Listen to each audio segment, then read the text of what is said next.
Class 6। कल आप सभी पिछली वीडियो में आपने विशेषण के बारे में अध्ययन किया।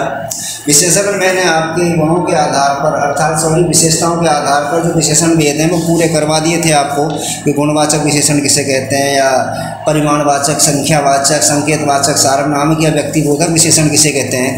अब हम विशेषण में जो आपका अगला जो पार्ट है, अगला जो हम अध्ययन कर रहे हैं विशेषण का, विशेषण शब्दों का, वो हम करेंगे अवस्थाओं के आधार पर विशेषण भेद।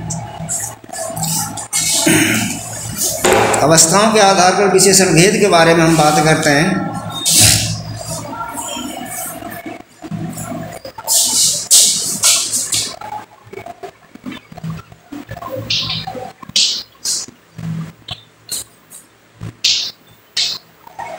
अवस्था के आधार पर विशेषण भेद। देखिए, अवस्था के आधार पर विशेषणों को 3 भागों में विभाजित किया गया है। पहले हैं जो शब्द हैं उनको कहते हैं मूल विशेषण या मूल अवस्था, मूल अवस्था। दूसरे हैं उत्तर अवस्था और तीसरा जो इसका भेद है वह है उत्तम अवस्था।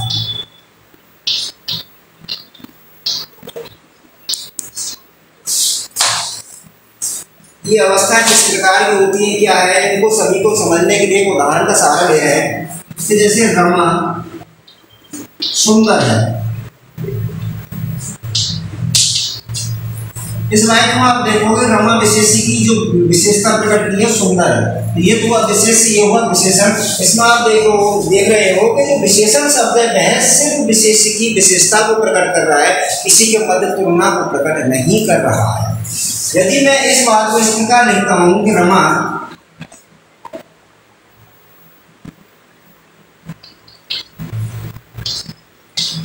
गीता से सुंदरतर है, या रमा गीता से अधिक सुंदर है। इस दूसरे उदाहरण में देखोगे कि ये विशेषता हुई सुंदरता या सुंदर, अधिक और कम ये इसकी मात्रा को बता रहे हैं। तो यहाँ देखोगे कि तुलना हो गई गीता और रमा के मध्य, गीता और रमा के मध्य तुलना हो गई है दोनों के मध्य। तो इस प्रकार ये विशेषण शब्द जो किसी विशेषी की विशेषता को कम या ज्यादा प्रकट करते हैं, अर्थात दो के मध्य तुलना होती है, उस तुलना में वो एक को कम और एक को ज्यादा बतलाते हैं। विशेषण की उस अवस्था को कहते हैं उत्तर अवस्था। उत्तर अवस्था में विशेषण शब्दों के अंत में तर शब्द का प्रयोग किया जाता है, अथवा दो के मध्य जो तुलना है वो प्रकट हो रही है स्पष्ट रूप से। तो जो जहां वाक्य में विशेषण शब्द दो के मध्य तुलना को प्रकट करता है उसे कहते हैं विशेषण की उत्तर अवस्था। तीसरा उदाहरण, चौथा उदाहरण है कि रमा सबसे सुंदर है, या रमा सुंदरतम है। यहां आप देखोगे कि रमा की तुलना हुई है सबसे। तो जब विशेषण शब्द एक से अधिक लोगों से तुलना को प्रकट करता है उसे हम विशेषण की उत्तम अवस्था कहते हैं। विशेषण की उत्तम अवस्था में विशेषण शब्दों के पीछे तत्कालीन प्रयोग किया जाता है। तो इसी के आधार पर हम परिभाषा लिखेंगे। सबसे पहले मूल अवस्था, यानी डालो आप विशेषण की मूल अवस्था। लिखना शुरू कीजिए।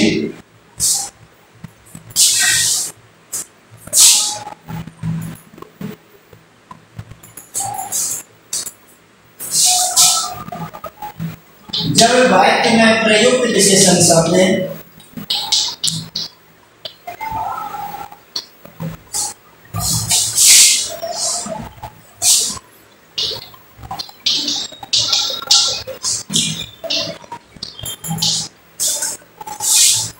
किसी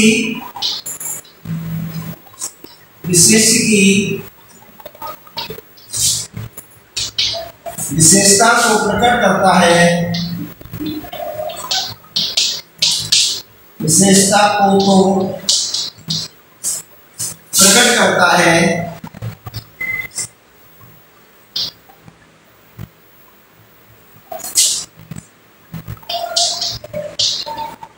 किंतु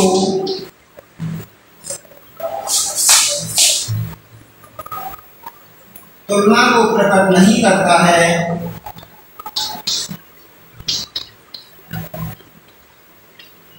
किंतु तुलना को प्रकट नहीं करता है, उसे मूल अवस्था कहते हैं, विशेषण की मूल अवस्था कहते हैं।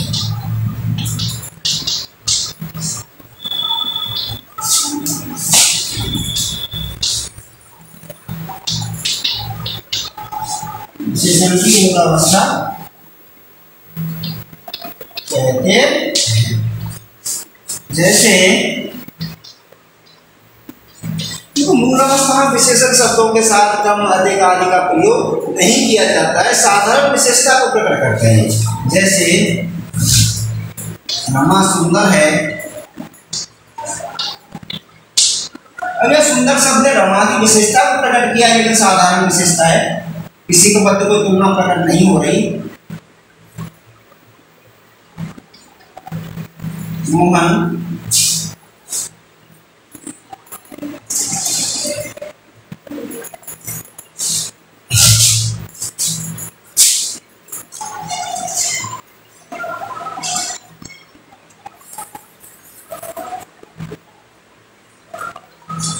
या रमा सुंदर है, आम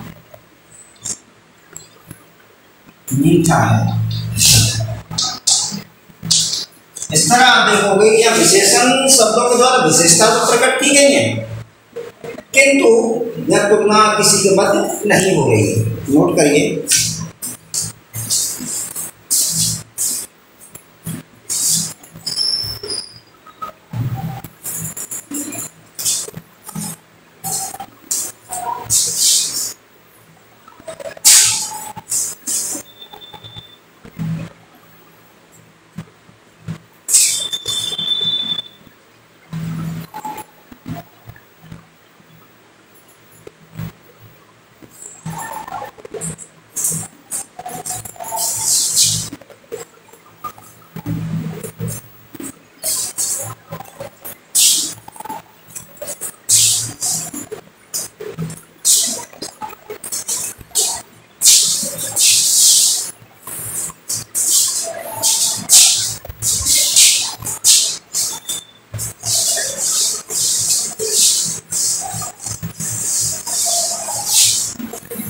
अगली आप लिखिए उत्तर।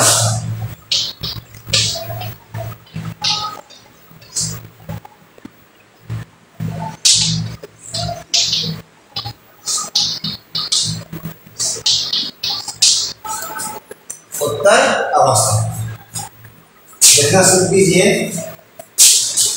जब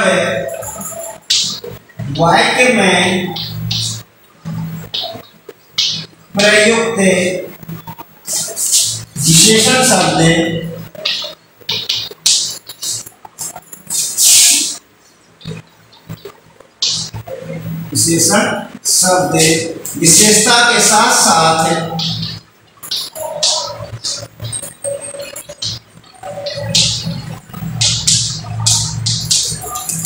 विशेषता के साथ साथ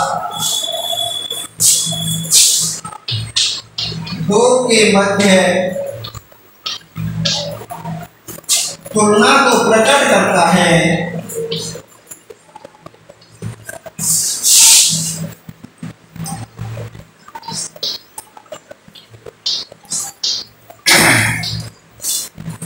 जब वाक्य में प्रयुक्त विशेषण शब्द विशेषता के साथ साथ दो के मध्य तुलना को प्रकट करता है, तो उसे विशेषण की उत्तर अवस्था कहते हैं।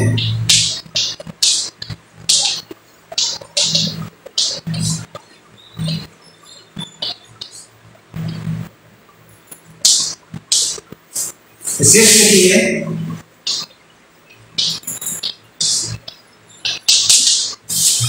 उत्तर अवस्था में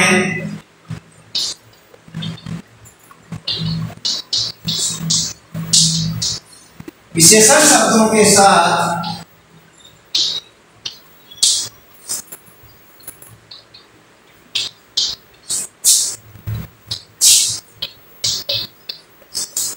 उत्तर अवस्था में विशेषण शब्दों के साथ तर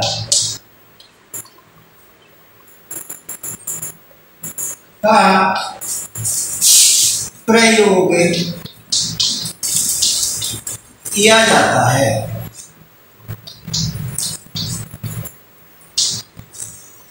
जैसे रमा सीता से अधिक सुंदर है, या कम, अधिक या कम जो भी है, अधिक सुंदर है, अथवा इस बात को हम इस प्रकार भी कह सकते हैं, रमा सीता से सुंदरतर है। तो जब हम तर का प्रयोग करते हैं तो अधिक या कम को हटा देते हैं। ठीक है, तो इस प्रकार जहां देखोगे आप सुंदर शब्द ने, सुंदरतर ने इनकी विशेषता प्रकट की, इसके साथ साथ इन दोनों पर मध्य तुलना को भी प्रकट किया है। तो जहां विशेषण शब्द विशेषता के साथ साथ दो के मध्य तुलना को प्रकट करता है, उसे हम विशेषण की उत्तर अवस्था कहते हैं। नोट करिए,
उत्तम अवस्था।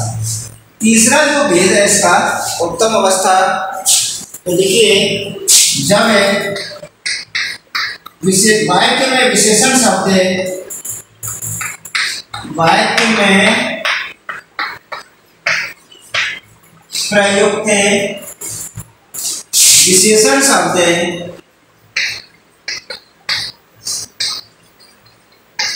जब वाक्य में प्रयुक्त विशेषण शब्द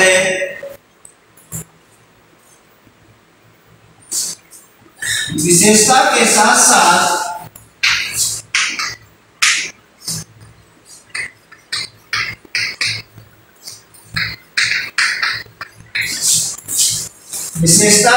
साथ एक से अधिक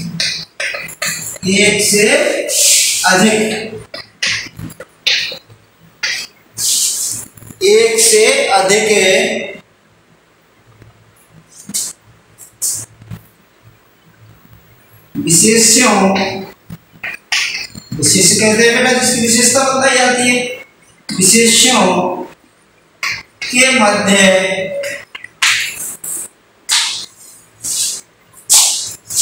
तुलना को प्रकट करते हैं, तुलना को प्रकट करता है।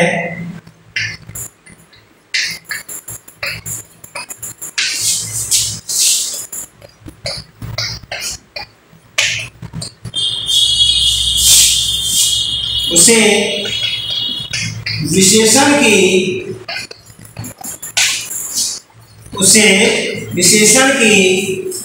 उत्तम अवस्था कहते हैं। उसे विशेषण की उत्तम अवस्था कहते हैं। विशेष डालिए आप। उत्तम अवस्था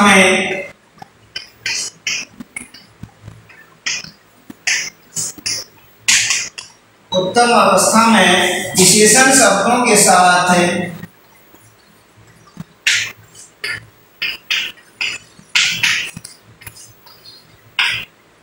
उत्तम अवस्था में विशेषण शब्दों के साथ तम शब्द का या तम शब्दांश का प्रयोग किया जाता है।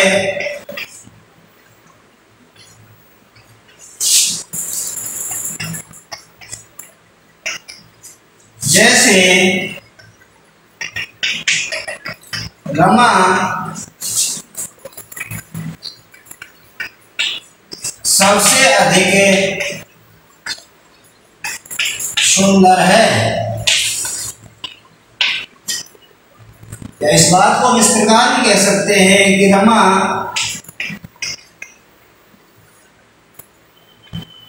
सुंदरतम है, यानी रमा से अधिक कोई सुंदर नहीं है। तो आप देखोगे कि जब शब्द विशेषण शब्द के बीच तम आ जाए उत्तम अवस्था, अथवा एक से अधिक लोगों से तुलना प्रकट हो विशेषणों से उत्तम अवस्था। तो ये हो गए विशेषण के अवस्था के आधार पर भेद। नोट कर लीजिए।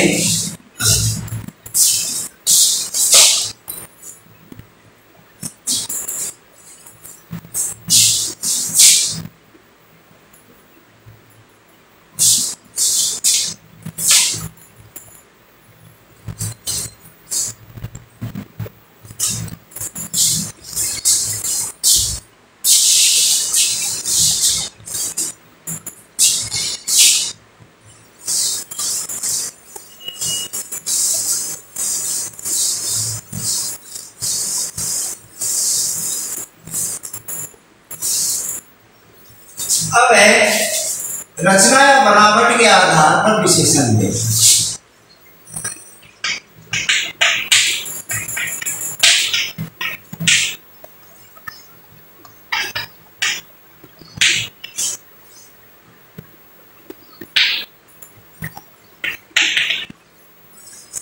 तो रचना के आधार पर विशेषणों को दो भागों में विभाजित किया गया है। नंबर 1 मूल विशेषण और नंबर 2 है यौगिक विशेषण।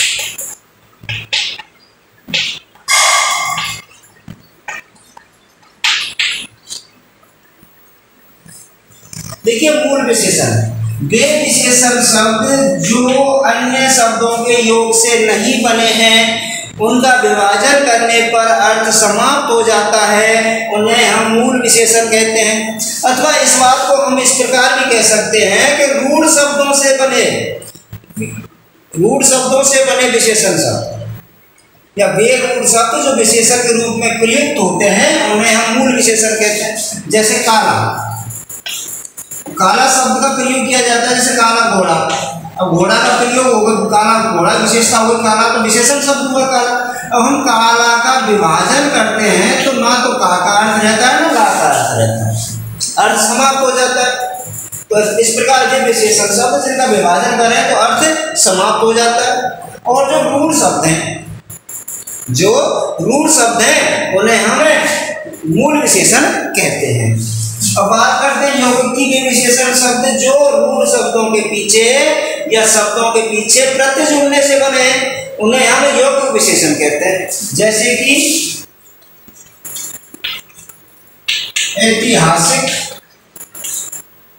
इमारत। अब इमारत की विशेषता होगी ऐतिहासिक।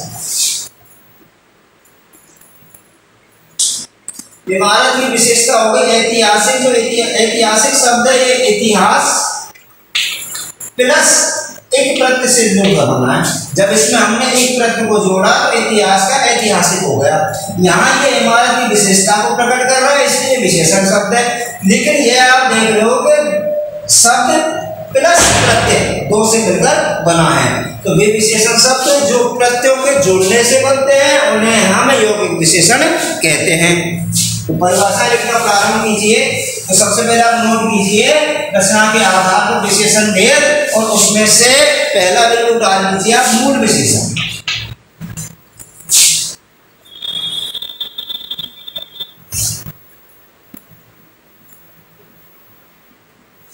देखिए वे विशेषण शब्द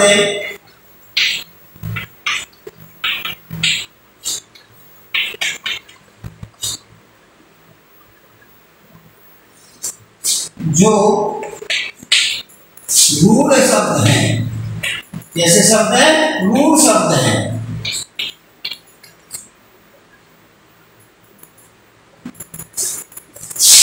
जिनका विभाजन करने पर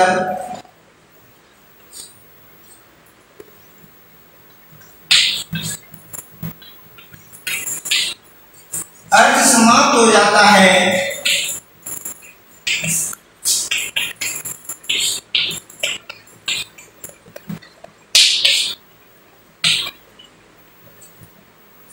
अर्थ समाप्त हो जाता है, मूल विशेषण कहलाते हैं।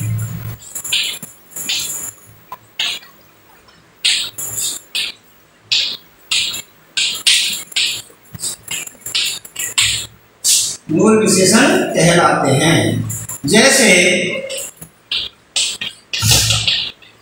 काला, गोरा, लाल,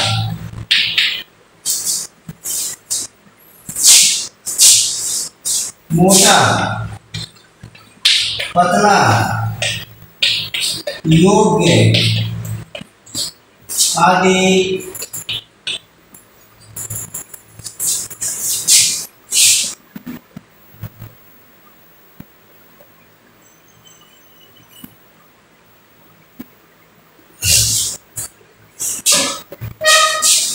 दूसरा है आपका यौगिक विशेषण।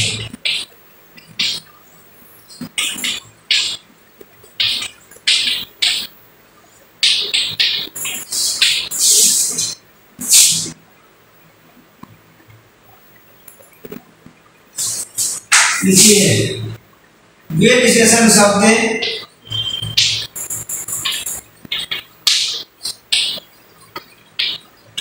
जो संज्ञा, सर्वनाम आदि शब्दों के साथ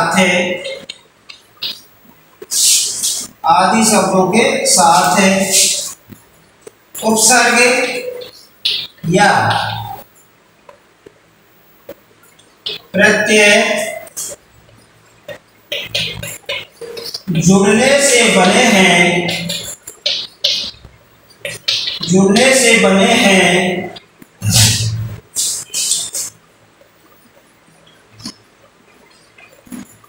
यौगिक विशेषण कहलाते हैं।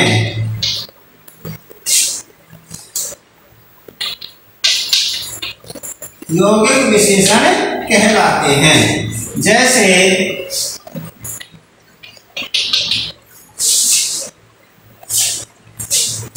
अब देखो वर्ष शब्द है, वर्ष से बन गया वार्षिक।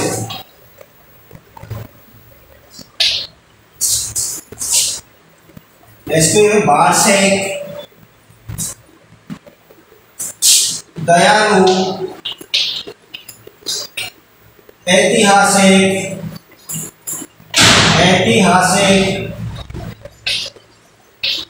राजनैतिक,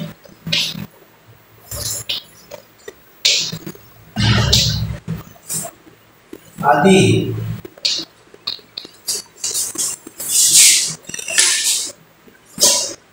तो आपका विशेषण का टॉपिक है इसी के साथ समाप्त होता है। Thank you.